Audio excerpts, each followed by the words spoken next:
guys, welcome back to my channel. I'm making Yvonne if you're new. If you are a returning or a new subscriber, thank you. Welcome back to the channel. I'm so glad to have you here. So today's video is going to be introducing a new series on my channel. It's called Megan's Makeup Moments, and in this series I'll just be sharing some tips about things that I've learned as I've gotten more knowledge, gotten more experience in the makeup industry. A couple of those things would be how to fix a problem, a common makeup problem. Also, some things about, things that I wish I knew as a beginner, some beginner tips and tricks, obviously, as well as, some of the mistakes that I've made, just starting out with makeup or, just as a makeup artist in general, and also sanitation requirements, because I see so many videos of people doing makeup and they're not really following sanitation guidelines, and I'm like, oh my gosh, like I hope you're not, just transferring bacteria to people. But anyway, let's get into today's videos. Our first video in this series is going to center around things that I wish I knew when I started getting into makeup. Let's get into it. Some things that I wish I knew when I was beginning in makeup. So as a novice or as a beginner, you really just, you're feeling your way through. You're trying to figure out. Yes, we have tons of platforms. We have TikTok, we have Instagram, we have, YouTube. We have tons of platforms where we can go and we can say, okay, like this is a new product that's coming out, or this is, this is a makeup hack or a tip or trick.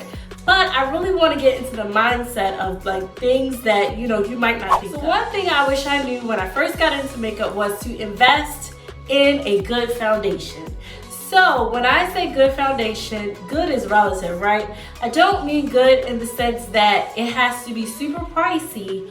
I mean a good foundation that's good for you, that you'll know how to apply, that's easy to apply, and it does not require a ton of manipulation. And what I mean by manipulation is that I don't have to use a ton of other products to make it mesh well with my natural, skin tone. I have, something as close to my skin tone as possible. Kind of melts into my complexion. A good foundation that I know, like when I put it on, I'm not worried that, oh, is it too dark or is it too light? It's going to go well with my natural skin tone. And like I said, it doesn't require a ton of manipulation. I can either use a brush or a beauty blender or even my hands and apply it, and I'll be good to go. So invest in a good foundation. The next thing I wish I would have known is that expensive does not always equate to being the best product, because sometimes, and it doesn't mean that the product is a bad product, but sometimes the product just might not work for you. It might not work for your skin makeup.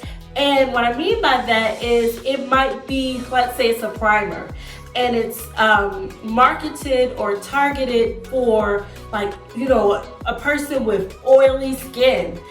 If you don't have oily skin and you get this primer because it's expensive, say the primer is like $56 or something like that, $60, and you say, oh, but this is so expensive, it's from a prestige brand, I need this primer, and you purchase it and it doesn't work. It's expensive, but it wasn't the best for you. So finding products that are best suited for your skin type, and what I mean is if you are oily or if you're a combination, if you're normal, if you're dry, those type of things. So finding the quality products that are good for you, and it doesn't always mean that you have to spend a ton of money to get that. The next thing I wish I would have known when I first got into makeup was to use and test products that were available in many sizes or travel size products. So initially Sephora did have a program where they would give you samples of things, which was by far so great, because if you just wanted to try it out and you were curious to see if it's worth investing your money in, that was a great way to do it. But now a lot of brands have come out with travel products, like even with some of their foundations and some of, most of their primers and things like that. They come in travel sizes, so you can try it out, and instead of spending the $45 to $50 for this product, I can spend $10 or $15, try it out, see if I like it, and then move on.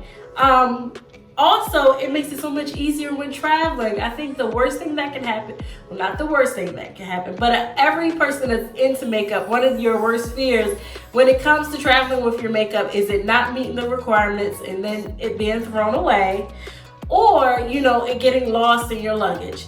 You know, your luggage getting lost and it has your makeup kit in it. Because, you know, the products, they can cost. And especially if, you know, it takes a ton of time and love and energy to build your own makeup kit, whether you're an artist and you're doing makeup on other people or whether you're just doing makeup on yourself. It takes some time to find products that work with you, that work together really well, that's going to, you know, help you with your look. So like trial size, I would be less upset if I had to throw away a mini than a full-size product. Let's just invest in quality tools. And what I mean by that is not to say that brushes or sponges or anything from the dollar store cannot work or something like that.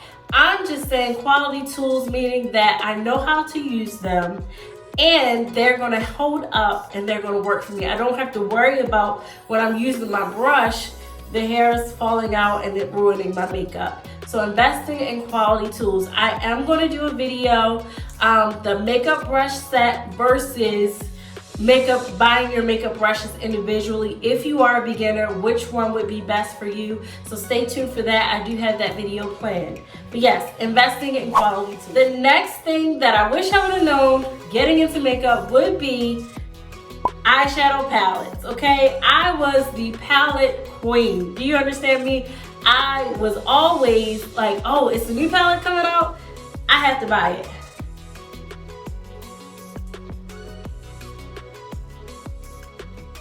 You guys, I've recorded this video 2 times over, okay? 2 times. I want you to make note of that. 2 times. I went to import my footage and, you know, do my editing, and what did I notice? I had lipstick on my teeth. And I just like glanced in the mirror and I'm like, what is that? When I looked in the mirror initially, before I sat down to start filming, mind you, I checked. I don't know, but we're gonna keep rolling because that is life, and that's just the reality of filming and creating content, okay? But what I was saying was I was the eyeshadow palette queen, okay? So when a new palette came out, oh, I need to get it, I need to try it. Reality is, you only have 2 eyes. And at the time, what I was doing, as far as work is concerned, I was not wearing makeup on a daily basis that I was going to do these extraordinary, outlandish, or, you know, really complicated makeup looks. So to spend money every time a new palette came out, and I'm not going to be wearing it except for on the weekends, really, it's not necessary. All I would do for that is to say pace yourself. I would invest in 1, maybe 2 good quality palettes, a neutral, maybe a colorful palette. If you can find one in the same, even better. You know, one with both, even better. But you don't need every new palette that comes out, because really, how many brown shadows, how many orange shadows can you have? Okay, so pace yourself, you know. And now there are times a new palette comes out and I'm like, oh, these really do have some color combinations that I really don't have in my kit. Or, you know, I might buy a single shadow or something. I really don't buy too many single shadows now, but there may be things that come out, but every time something new comes out, you don't need it.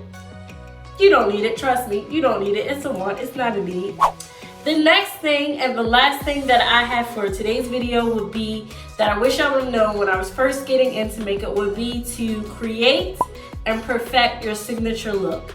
Create that look that you just know, I know how to do it. I know that it's gonna look good through and through. I don't have to second guess myself. I know these products work well together. I know that, you know, I need this primer, this foundation, these shadows, this a lip pencil, this lip color, and it's going to give me the look that I want. I'm not worried like, okay, I did set my face, I used a new powder, I used a different powder, is it gonna ruin my makeup? Or I used a different setting spray, because that is the worst, using a setting spray and then it ruins your makeup. When I first started, I used this setting spray because it was all the rave and all this other stuff, and I got it, and then I finished my makeup, went to spray, and it left, I guess the sprayer was broken or something on it, but it sprayed out in blotches and left these big like globs of the spray all over my face, and it ruined my makeup. So again, creating a signature look, creating the product, curating products that you know are going to work well together to create your look, and then being confident. It's going to help build your confidence in your ability to do your own makeup, as well as, you know, you can build, you'll have a firm, solid base to start building and creating other looks on top of that, you know, that foundation. So yes, these are the things that I wish I knew when I first started makeup. Hopefully this video helped you. I would love to chat with you in the comments. So if you are a beginner or a novice, tell me some things that you wish to know just starting out in makeup that, you know, you have questions about. Because honestly, just remember this, asking questions is a sign of intelligence.